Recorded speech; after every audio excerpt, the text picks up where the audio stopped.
आप सभी को मेरा नमस्कार। मेरे यूट्यूब चैनल सीके हिंदी सागर में आप सभी का स्वागत है। जैसा कि आप देख पा रहे हैं कि आपके समक्ष एक नया अध्याय 6 अध्याय 6 एक तीर्थ यात्रा नामक शीर्षक से यहाँ पे अवतरित है, जो आप देख पा रहे हैं।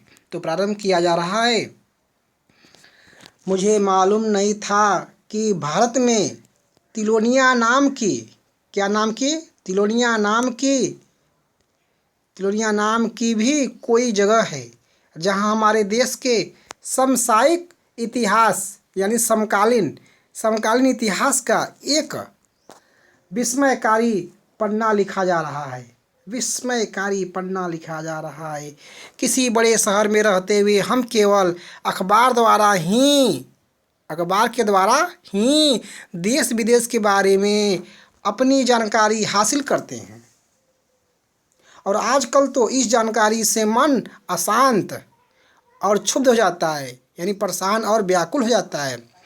दिल्ली में से निकलने का एक कारण तो इस अखबारी माहौल से निकलने की तीव्र इच्छा थी। क्या करें, दिल्ली से निकलने का एक कारण तो इस अखबार का माहौल है जो निकलने का इच्छा तीव्र कर देती है। बात को समझ पा रहे हैं सभी लोग? ये कहानी है, आप समझेंगे तो बहुत आनंद की अनुभूति होगी। जैसा कि आप देख पा रहे हैं, उस वक्त तिलोनिया के बारे में मुझे उतनी ही जानकारी नहीं थी। जो वहाँ पर एक स्वावलंबी विकास केंद्र चल रहा है। कहाँ पर? देखिए, उस वक्त तिलोनिया के बारे में मुझे इतनी जानकारी थी।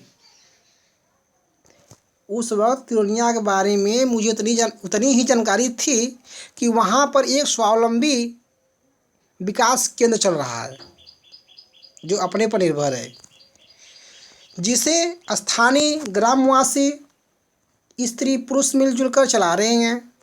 बस इतना ही। और मैं वहाँ अपने किसी प्रयोजन से भी नहीं जा रहा था। देखिए, यहाँ देखिए, जिससे स्थानीय ग्रामवासी स्त्री पुरुष मिलजुल कर चला रहे हैं। ठीक है, किसे? स्वावलंबी विकास केंद्र को।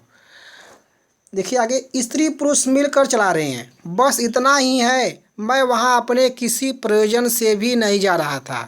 कहने मतलब बस इतना है कि मैं अपने काम से वहाँ पर नहीं जा रहा था। कहाँ? तिलोनिया। अब आप लोग आगे देखेंगे।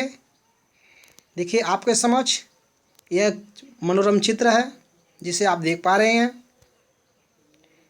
तो प्रारंभ किया जा रहा है फिर से।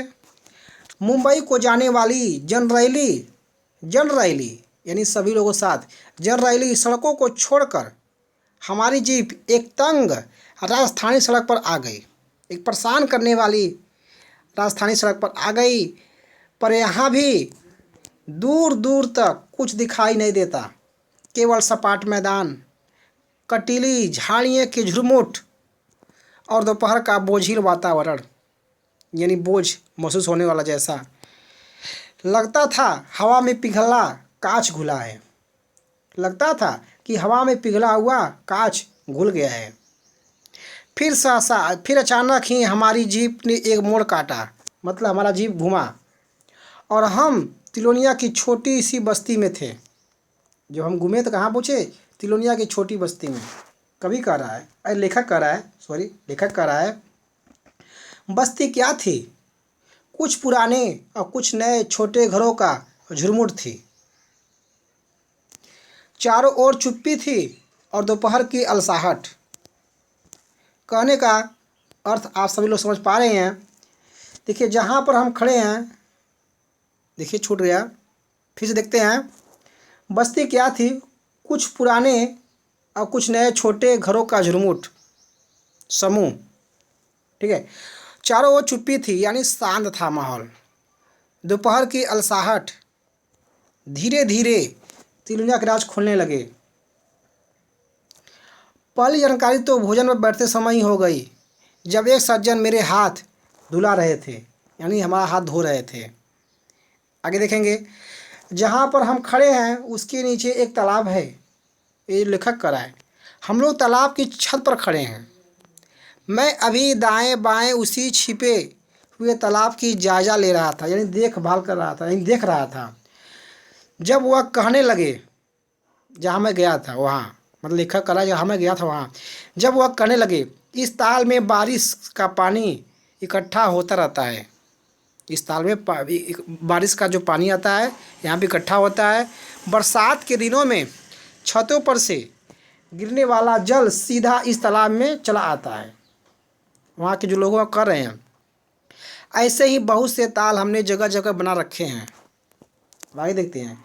इससे पहले कि मैं उनसे कुछ पूछूं, लेखक कह रहा है, उन्होंने मेरे चेहरे के भाव से ही मेरे सवाल को समझ लिया होगा चेहरे के भाव से।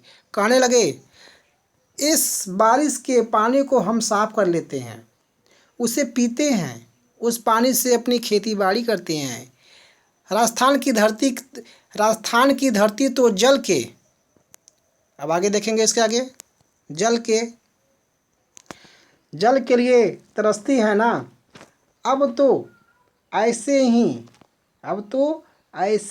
110 ताल हमने अपने इस इलाके में जगह जगह बना रखे हैं।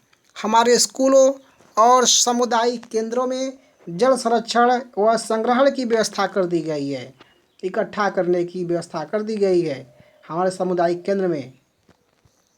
जहाँ तिलोनिया में जल के संरक्षण का प्रबंध बहुत पहले कर लिया गया था, और तिलोनिया में जो जल का संरक्षण है, जो बचाव है, वह उसका व्यवस्था बहुत पहले समय में कर लिया गया था कि पानी कैसे बचाएंगे तिलोनिया में।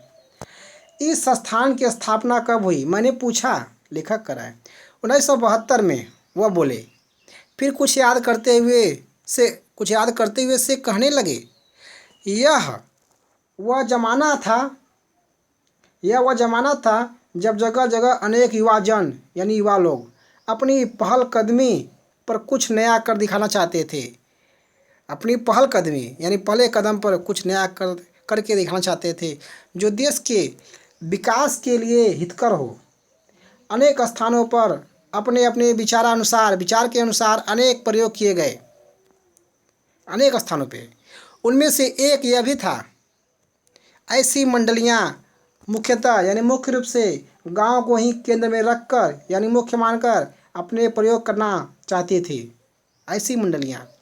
और अक्सर लोग उनकी खिल्ली उड़ाया करते थे, यानी मजाक भी उड़ाया करते थे, जो कुछ करना चाहते थे प्रयोग। पिछड़े हुए गांव में जाकर क्या करोगे, यह प्रयोग निश्चय ही सफल हुआ। पिछड़े हुए गांव में, देखिए, मजाक उड़ा करते थे कि पिछड़े हुए गांव में जाकर क्या करोगे। फिर क्या हुआ, यह प्रयोग निश्चय ही सफल हो गया। देखेंगे आगे।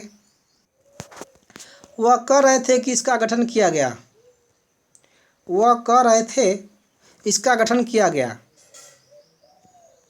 बंकर राय नाम के सुशिक्षित व्यक्ति थे, मतलब वहाँ के लोग बोल रहा था, जिसके यहाँ गए थे। वे अपने साथ एक टाइपिस्ट और एक फोटोग्राफर को लेकर यहाँ चले आए थे। अब आगे देखते हैं। उनकी मंडली थी। यह 1972 की बात है। सरकार से उन्होंने लीज पर यानी लोन पर 45 एकड़ ज़मीन ली थी। लोन मतलब ब्याज, वहीं लोन ब्याज की बात है। लीज मतलब लोन ब्याज की बात है। 45 एकड़ सरकारी ज़मीन ली। कौन? मंडली। ठीक है, आगे देखते हैं। साथ में तपेदिक यानी टीबी, साथ में तपेदिक के मरीजों के लिए किसी ज़माने में बनाए गए सेनेटोरियम यानी स्वास्थ्य केंद्र। 21 छोटे मोटे मकान थे। कई मतलब जो लिए थे उस समय 45 एकड़, तो वहाँ पे जो टीबी का मरीजों के लिए जो स्वास्थ्य केंद्र था 21 वह भी थे उसी में। ज़मीन को 1 रुपया महीना के हिसाब से लीज पर लिया था। 1 रुपया महीना देना था और अपने संस्थान की स्थापना कर दी। संस्थान का नाम था सामाजिक कार्य तथा शोध संस्थान। यह संस्था का नाम था। SWRC। उन दिनों तिलोनिया गांव की आबादी 2000 की रही होगी। उस समय तिलोनिया गांव की जो आबादी थी, जो संख्या थी, वह 2000 लगभग रही होगी। वह सज्जन अपने प्रयासों की चर्चा कर रहे थे और मुझे बार बार गांधी जी कथन याद आ रहे थे। मतलब लेखक कह रहा है कि जो सज्जन थे बार बार अपने जो प्रयास है उसकी चर्चा कर रहे थे और मुझे बार बार गांधी जी की बात याद आ रही थी। मैंने गांधी जी का जिक्र किया, बात किया नहीं, जिक्र किया तो बड़े उत्साह से बोले, आपने ठीक ही कहा है, यह संस्थान गांधी जी की मान्यताओं के अनुरूप चलता है। सादापन, कर्मठता, अनुशासन, सहभागिता, यहाँ सभी निर्णय मिलजुल कर किए जाते हैं। आत्मनिर्भरता, ये सब मिलकर करते हैं और आत्मनिर्भर के अनुसार। आत्मनिर्भरता से क्या मतलब है, इन्होंने पूछा। आत्मनिर्भरता से मतलब है कि ग्रामवासियों की छिपी क्षमताओं को, जो गांव के अंदर क्षमता छिपी हुई है उसको काम में लाएं, काम में लाया जाए।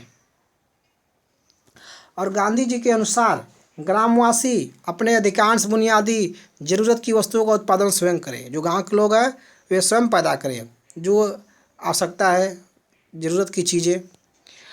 हमारे हमारे संस्थान का मूल आशय गांव की दरिद्रता, जनता की मूलभूत ज़रूरतों को पूरा करने के लिए परंपरागत जानकारी करने, मतलब क्या है, गांव की दरिद्रता, जो गांव गरीबी है उसको ज़रूरतों को पूरा करने के लिए परंपरा के अनुसार जानकारी, व्यवहारिक अनुभव के आधार पर साझे और प्रयास के द्वारा गांव की अर्थव्यवस्था का विकास करना। मतलब गांव की, देखिए संस्थान का मूल आशय क्या है, जो गरीब हैं उनको परंपरा के अनुसार व्यवहार, उसके बाद अनुभव के आधार पर साझा प्रयास के द्वारा, मतलब साथ में प्रयास करके गांव की अर्थव्यवस्था का विकास करना था। यही आशय था, यही संस्थान का मूल्य उद्देश्य था।